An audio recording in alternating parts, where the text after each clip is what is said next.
Bukan itu tujuan utama. Tujuan hidup bukan itu. Justru kamu harus merasa sedih di saat kamu tidak sempat sholat subuh, tidak sempat sholat duhur, asar, maghrib, isya, atau telat dari waktunya. Karena sholat kan harus tepat waktu, tepat gerakan, dan tepat bacaan. Kan ini 3 khusyuk ini. Ya. Ada yang lupa di sini, Anda sedih. Ini wajar Anda sedih.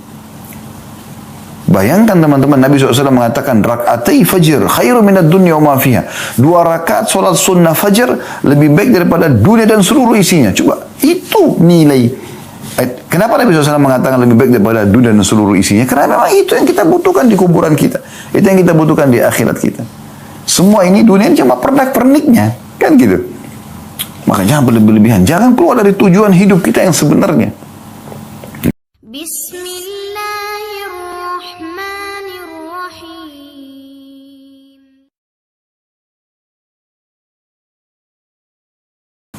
Jadi, kalau seandainya ada seseorang yang bertanya, apakah memang saya diciptakan untuk sholat? Jawabannya iya.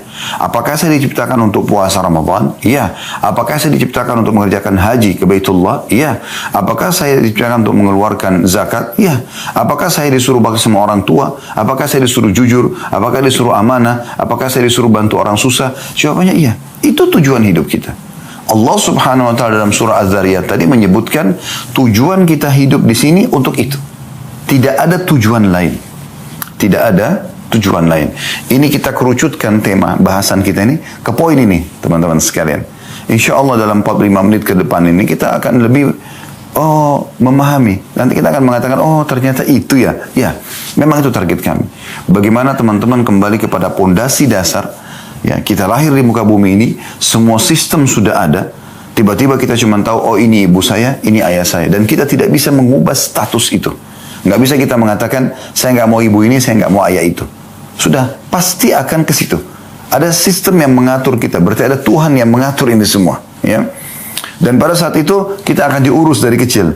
Dirawat, kita cuma tahu menangis waktu masih bayi. Kalau tidak suka atau kita, buang air besar, buang air kecil, lapar. Semua hanya dengan tangisan.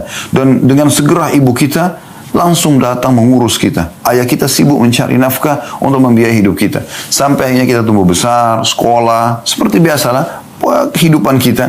Sampai akhirnya kita menikah dan akhirnya kita pun berstatus suami atau istri. Kemudian kita berstatus ayah ataupun ibu. Ya.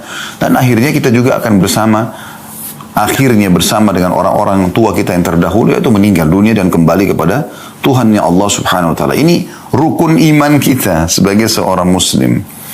Nah, kembali ke pondasi ini penting sekali teman-teman sekalian. Kenapa banyak orang menghabis-habiskan waktunya pada hal yang tidak bermanfaat? Apalagi kepada kemaksiatan, membuang-buang waktu, ya. Daripada dia menikah, melampiaskan biologisnya pada yang halal, dia pergi kepada perzinahan. Daripada dia bertransaksi dengan jual beli, kejujuran, transparansi, maka dia pergi ke riba, gitu kan? Dan kezaliman, penipuan.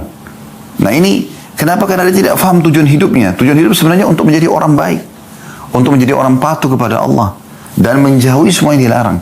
Kalau orang terjerumus pada pelanggaran ini karena tidak paham tujuan hidup dia apa. Dia tidak paham sebenarnya. Kita berada di muka bumi ini dengan sistem yang sudah ada, semua fasilitas yang ada, air, udara, semua musim-musim, kebutuhan kita, buah-buahan, hewan-hewan, banyak semua terpenuhi. Semua itu hanya satu, mengerucut kepada surah Az-Zariyat tadi, ayat 56. Fahami ini teman-teman sekalian. Supaya jangan lagi setelah mendengarkan ceramah ini kita menyia-nyiakan banyak waktu kita. Hanya dipakai pada hal-hal yang tidak ada manfaatnya. Kalau bukan yang Allah perintahkan, wajib atau sunnah, maka minimal Anda kalau mau menggunakan sebagian waktu Anda, sebagian saja kepada hal yang mubah. Kalau yang haram tidak dibolehkan sama sekali. Yang Allah Subhanahu wa ta'ala haramkan, itu tujuannya dipelajari untuk dijauhi, bukan dicoba. Tidak usah Anda mengatakan, oh babi Allah haramkan, saya mau coba dulu bagaimana rasanya. Nggak perlu. Nggak perlu Anda mengatakan, oh ini khamar, minuman keras Allah haramkan, saya mau tahu dulu rasanya seperti apa. Dan seterusnya. Tidak perlu. Kita pelajari hanya untuk dijauhi. Nah demikian juga dengan hal-hal yang halal. Allah perintahkan, disuruh kita pelajari dan kita boleh nikmati. Dan kita kerjakan. Sholat, puasa, haji dan seterusnya. Dan semua makanan-makanan halal, minuman halal, pakaian halal, pendapatan halal, silakan nikmati. Nah ini pondasi dasar, teman-teman sekalian. Pondasi dasar. Banyak sekali manusia lalai dari masalah ini sehingga akhirnya terbuang-buanglah waktu dan mereka akan menyesal di akhir hidup mereka. Teman-teman bisa lihat, kita buka juga pelengkap daripada bahasan kita Al-Quran. Silakan buka di aplikasi handphone Anda, surah Al-Mu'minun, surah nomor 23 ayat 99. Ya. Sekali lagi, surah Al-Mu'minun, surah nomor 23 ayat 99. Di situ Allah Subhanahu wa taala menjelaskan tentang bagaimana nanti orang-orang yang tidak mengetahui tujuan hidupnya, mereka kufur kepada Allah Subhanahu wa taala, mereka menghabiskan waktunya selama di dunia yang sangat terbatas, 60-70 tahun setelah itu mereka akan meninggal juga. Sebagaimana para penghuni kuburan, kalau Anda lewat di kuburan Anda akan lihat itu adalah gundukan tanah dan juga batu nisan. Tapi sadar nggak kita kalau di dalamnya ada manusia seperti kita, bahkan mungkin lebih cantik, lebih gagah, lebih kaya, lebih berprestasi, tapi itu juga masuk ke dalam kuburan. Bukan cuma mereka, para nabi-nabi pun merupakan utusan Allah juga masuk ke dalam kuburan. Mereka dikuburkan. Kita pun akan seperti itu. Jangan nanti di saat malaikat maut datang mencabut ruh kita dan kita sudah dibungkus dengan kain kafan, dimandikan oleh orang-orang terdekat kita yang kita tidak bisa memprotes mereka sama sekali. Mereka tinggal membungkus kita lalu membawa kita ke kuburan, dan sesuai dengan sabda Nabi SAW, kalau anak Adam meninggal dunia akan ikut ke kuburan 3, akan ikut keluarganya, akan ikut hartanya, dan akan ikut amalnya, serta akan pulang 2, yang pulang adalah keluarganya. Secinta-cinta Anda kepada suami, secinta-cinta Anda kepada istri, secinta-cinta Anda kepada anak, anak kepada orang tua, dan siapalah sahabat dengan sahabatnya, mereka paling lama di atas liang lahat itu setengah jam. Setengah jam, mungkin 1 jam paling lama. Tidak akan pernah ada seorang ibu pun yang sangat cinta dengan anaknya, ayah cinta sama anaknya, suami atau istri cinta satu sama yang lain, atau sahabat sama sahabatnya nginap di kuburan, itu tidak ada. Sudah menjadi sistem yang Allah buat, pasti mereka pulang. Walaupun mereka sedih, tapi mereka tidak akan temani kita di sana. Yang kedua, harta. Semewah apapun mobil yang teman-teman miliki, hanya akan parkir di pagar kuburan. Tidak akan masuk ke liang lahat. Juga kalau mobil Alphard Anda, Ferrari Anda dimasukkan ke liang lahat, mau diapakan? Mobil nggak dipakai di kuburan. Kan gitu. Maka semua ini akan pulang. Kerabat Anda akan beraktivitas mengisi sisa umur mereka, tinggal mereka lakukan isi dengan kebaikan atau keburukan, itu tergantung. Kemudian harta Anda akan dibagi menjadi warisan. Yang tinggal bersama Anda apa? Yang ketiga, yaitu amal. Nah, yang selama ini teman-teman tidak fahami tujuan dari hidupnya, untuk sholat, untuk puasa, untuk segala macam, di saat itu mereka menyesal. Coba seandainya. Nah, perhatikan tadi surah Al-Mu'minun kita bacakan, ya. Allah Subhanahu wa taala berfirman, qala rabbirji'un. Orang-orang nanti yang kafir, ya, yang kufur kepada Allah, orang-orang yang tidak pernah mengisi dengan amal saleh, ya. Mereka tidak tahu tujuan hidupnya, foya-foya saja, tiap hari mabuk-mabukan, kumpul-kumpul, tidak ada manfaatnya, tidak ada hasilnya, tidak ada detik-detik yang Allah berikan diisi dengan ibadah, ya. Yang merupakan tujuan dasar tadi surah Az-Zariyat. Dia mengatakan, qala rabbirji'un, ya Allah kembalikan aku, gitu kan. Mereka baru engah di saat malaikat maut sudah depan mata mereka, mereka sudah tinggal dicabut ruhnya, baru mereka mengatakan, wahai Tuhanku kembalikan aku. Hati-hati teman-teman, jangan Anda menjadi orang yang disebutkan dalam surah Al-Mu'minun ini. Itu 99-nya. Ayat 100-nya Allah mengatakan, untuk apa mereka minta kembali? Apakah mereka mau kembali ke restoran favoritnya untuk makan makanan kesukaannya? Apakah mereka kembali untuk kumpul lagi dengan pasangan hidup dan anak-anaknya? Apakah mereka minta kembali untuk meeting bisnis yang miliaran? Apakah mereka kembali untuk mengatur sebuah program-program yang mungkin, ya, atau mengaplikasikanlah program yang sudah mereka susun tapi belum sempat dijalankan? Tidak sama sekali. Ya. Mereka mengatakan, la'alli a'malu salihan fima tarakt. Semoga saja di saat engkau kembalikan aku, hai Tuhanku, ya, ke dunia, jangan mati dulu, gitu kan? Agar aku bisa beramal saleh, apa yang aku tinggalkan. Perhatikan, jadi ini tujuan hidup sebenarnya. Di saat kematian baru dia sadari, Ternyata kumpul-kumpul sama keluarga, ya meeting segala macam, ini pelengkap, ini warna hidup. Tapi tujuan dasarnya adalah mengabdi kepada Allah. Dia berharap kembali ke dunia untuk beramal saleh yang dulu dia sia-siakan. Lalu kata Allah apa? Kalla innaha kalimatun huwa qailuha. Enggak mungkin, kata Allah. Itu hanya perkataan yang terucapkan di lisan. Wa min waraihim barzahun ila yaumi yub'atsun. Dan di belakang mereka ada barzakh, kehidupan barzakh, ada dinding pemisah antara mereka dengan dunia. Mereka nggak bisa lagi. Nggak ada lagi kuburan terbuka, orang yang mati bisa keluar beraktivitas lagi seperti kita, nggak ada lagi.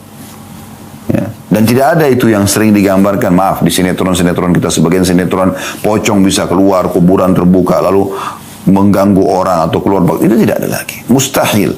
Kalau itu terjadi, maka mungkin setiap kita akan diketuk rumahnya oleh orang tua yang sudah meninggal. Atau tetangganya. Tapi tidak ada dalam Islam semua itu. Itu perusakan akidah yang harus diluruskan, ya. Jadi teman-teman sekalian, orang baru menyadari di saat dia meninggal, oh ternyata ini tujuan saya hidup. Ya. Sekarang saya kasih contoh rasional. Kalau teman-teman, misal kita anggap di titik ini, tiba-tiba ada malaikat maut di depan mata kita. Dan itu pasti terjadi. Demi Allah akan terjadi, teman-teman. Saya bukan menakut-nakuti, tapi kita pasti akan begitu. Saya atau Anda lebih dulu, kita semua sedang menuju ke liang lahat kita. Di saat malaikat maut itu datang, antara Anda sama malaikat maut itu, saya saja di ruangan ini, di studio ini, bisa tiba-tiba lihat malaikat maut. Anda semua tidak tahu. Kan begitu orang kalau mau meninggal, kan tidak ada yang bisa lihat malaikat maut. Allah hijab matanya, tidak bisa dia lihat. Tapi tiba-tiba seperkasa apapun ya, orang itu, sepintar apapun dia, sekaya apapun dia, pada saat itu hitungan detik dia akan meninggal. Ruhnya dicabut, selesai. Itu fakta, gitu kan? Pastikan. Sebagaimana Allah sebutkan dalam surah Al-Imran, kullu nafsin za'iqatul maut, semua jiwa pasti akan mati. Tidak mungkin tidak gitu. Nah, di saat Anda menghadapi kematian tersebut, ya, malaikat maut misalnya menyampaikan kepada Anda, wahai fulan, Allah masih memberikan sekarang kamu kesempatan setengah jam. Setelah itu saya akan cabut ruh kamu. Kira-kira teman-teman, saya ingin tanya. Coba bayangkan ini. Saya mau tanya. Kalau setengah jam itu Allah berikan kesempatan, apa yang akan Anda lakukan? Saya kembali mengingatkan tadi apa yang saya ulangi. Apakah Anda akan cari lagi makanan favorit Anda yang setiap hari Anda sibuk mencari restoran makanan favorit tersebut? Padahal sebenarnya seorang muslim, makan yang ada, syukuri yang ada, kan gitu.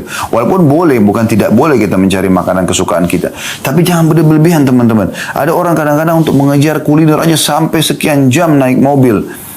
3 jam, 4 jam gitu kan. Hanya untuk mengejar sebuah kuliner. Kalau kita kebetulan ke sana, makan. Nggak masalah. Nikmatin yang halal. Allah perbolehkan itu. Tapi habiskan waktu dalam keseharian pada hal-hal yang tidak diperlukan untuk apa? Toh juga makanan itu rasanya di mana? Di ujung lidah. Anda bisa rasakan, oh ini sambal, oh ini rendang, oh ini ayam, oh ini nasi, di ujung lidah. Kalau sudah lewat sepertiga jari kita, ini kan ada garis-garis ini. Sepertiga jari ini, ke tenggorokan, kira-kira teman-teman, Anda masih bisa nggak membedakan mana ayam, mana rendang tadi, mana sambal, mana nasi? Udah nggak bisa. Dia masuk ke tubuh, selesai. Berarti makanan itu cuma di ujung lidah kan? Silakan nikmati. Tapi jangan berlebihan. Karena Allah bolehkan kita makan dan minum. Yang penting halal dan thayyibah. Dibolehkan oleh Allah dan juga thayyibah. Tapi sesuai dengan kebutuhan. Makanya Nabi SAW mengatakan, wahai anak Adam, makanlah sesuatu yang bisa menopang tulang belakangmu agar engkau bisa berdiri, bisa beraktivitas. Jangan berlebihan. Dan kita tahu juga secara medis kita dilarang makan terlalu berlebihan. Kan begitu? Itu contohnya. Tapi memang ada batasannya, teman-teman. Allah kasih kita batasan. Seenak apapun makanan itu. Misal kita suka sekali nasi goreng tertentu atau apalah nasi campur, apalah kira-kira makanan yang kita suka. Berapa banyak kita bisa makan? Sepiring, 2 piring itu sudah kenyangnya luar biasa. Ya. Terus selesai habis itu. Sekarang pakaian misalnya. Berapa lembar Anda bisa pakai? Selembar, 2 lembar. Sebanyak apapun pakaian Anda miliki. Apakah Anda bisa pakai semuanya sekaligus? Gak bisa. Ada batasannya kan? Kalau Anda pakai 5 lapis baju sekalian, orang tertawain Anda. Di musim dingin pun, orang mungkin pakai baju kaos, satu baju luar, dan satu lagi baju. Mungkin 3 lembar, itu pun di saat tertentu, di musim dingin yang sangat gitu. Tapi kalau kita di Indonesia ini, mau pakai berapa lembar baju? Satu baju kaos, satu baju luar, selesai. Ini, gak bisa kita pakai banyak-banyak. Itu juga sepatu. Anda punya sepatu sampai 40 sepatu, 30 sepatu, untuk apa gitu? Oh, Anda pakai 1-2. Kecuali memang untuk kebutuhannya, misalnya ada untuk olahraga, ada untuk aktivitas, ada untuk ini, bisa 3, 4, mungkin 5 orang. Tapi ada orang subhanallah punya koleksi sepatu, baru sekarang banyak, harganya mahal-mahal. Yang mungkin kalau digabungin, bisa bangun satu masjid buat amal soleh dia. Mohon maaf, saya bukan menyinggung siapapun karena saya tidak tahu siapa saja yang hadir di sini. Cuma saya coba mengajak Anda berpikir di waktu-waktu yang sempit kita ini, hanya sekitar 45 menit kita menyampaikan pesan-pesan ini, supaya kita merenungi sama-sama. Berarti saya tidak boleh pakai sepatu bermerek, Ustaz? Boleh. Boleh, tapi jangan berlebihan. Saya tidak boleh makan makanan enak, Ustaz? Boleh, cari restoran terbaik, tapi jangan berlebihan. Gitu. Boleh, saya tidak boleh pakai pakaian yang bermerek? Boleh, tapi jangan berlebihan. Jangan menjadikan target utama. Contoh misal, pecinta-pecinta dunia ini, kalau dia mau makan di satu restoran, lalu kebetulan dia pergi ke sana, tutup restorannya. Kecewanya luar biasa, sampai menjadi bahan cerita mungkin seminggu dengan teman-temannya. Kenapa akhi dan ukhti? Hanya karena tidak bisa makan di situ? Baik, nanti kita bisa makan. Oh, saya kemarin ke restoran sana tuh nggak dapat, tutup, sayang bener. Loh kenapa? Mau beli baju, ternyata bajunya habis, kehabisan stok. Oh, itu baju merek bagus gini, saya mau. Akhi dan ukhti, mudahkan kehidupanmu. Bukan itu tujuan utama. Tujuan hidup bukan itu. Justru kamu harus merasa sedih di saat kamu tidak sempat sholat subuh, tidak sempat sholat duhur, asar, maghrib, isya, atau telat dari waktunya. Karena sholat kan harus tepat waktu, tepat gerakan, dan tepat bacaan. Kan ini 3 khusyuk ini. Ya. Ada yang lupa di sini, Anda sedih. Ini wajar Anda sedih. Bayangkan teman-teman, Nabi SAW mengatakan, rak'atai fajr khairu minad dunya wa ma fiha. 2 rakaat solat sunnah fajr lebih baik daripada dunia dan seluruh isinya. Coba, itu nilai. Kenapa Nabi SAW mengatakan lebih baik daripada dunia dan seluruh isinya? Karena memang itu yang kita butuhkan di kuburan kita. Itu yang kita butuhkan di akhirat kita. Semua ini dunia cuma pernak-perniknya. Kan gitu. Maka jangan berlebihan. Jangan keluar dari tujuan hidup kita yang sebenarnya. Ya. Lalai. Bahkan ada orang disayangkan sekali sudah sampai pada umur tua pun, di atas 40 tahun itu sudah harus ada peringatan-peringatan yang luar biasa. Itu masih saja lalai. Bahkan ada yang baru terjerumus ke dalam banyak pelanggaran di umur-umur seperti ini. Padahal sebenarnya mereka harus, ini sudah waktu warning ini, peringatan di sini. Gak bisa lagi kita macam-macam. Ya. Sudah harus kita sadari kesalahan-kesalahan masa lalu, kita mohon ampun kepada Allah, kembali kepada Allah SWT. Tidak boleh disia-siakan, tidak boleh salah dalam masalah seperti ini. Nah, ingat teman-teman, di saat kita meninggal dunia, semua urusan pernak-pernik ini hanya akan menjadi pembicaraan orang. Dan itu pun hitungan hari. Misal orang mengatakan, oh itu bajunya dia, yang dulu kita kejar-kejar tuh, oh itu bajunya si fulan atau fulana, oh itu sepatunya, oh itu tasnya, oh itu mobilnya, oh itu rumahnya, oh itu anaknya, oh itu suaminya, oh itu istrinya, oh itu orang tuanya, oh itu tetangganya. Setelah itu, selesai. Apa manfaatnya buat orang yang sudah meninggal? Gak ada. Kenangan saja. Yang selama ini kita jor-joran, saling bersaing, sombong-sombongan, ya. Itu ternyata cuma jadi kenangan. Setelah itu akan dipakai oleh orang lain. Mungkin dibagikan kepada orang lain. Sebagian harta kita dijual, dibagi warisan. Anak-anak kita pun akan memberikan kebutuhan-kebutuhan mereka. Selesai. Jadi sudah, hitungan hari. Setelah itu orang sudah tidak lagi mengatakan, oh ini simpan, ini bajunya si dia nih. Simpan, nanti mungkin satu waktu dia hidup lagi bisa pakai. Nggak ada begitu. Nggak ada. Nah, yang kita titik beratkan teman-teman sekalian, tujuan hidupmu, hai saudaraku. Beribadah kepada Allah.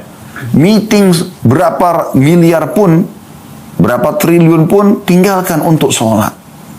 Maaf, saya sholat. Bilang kepada orang-orang yang hadir di situ. Yang muslim ajak sholat. Yang kafir, izin sama mereka baik-baik. Lalu kita akan kembali setelah sholat. Sholat itu 5 menit.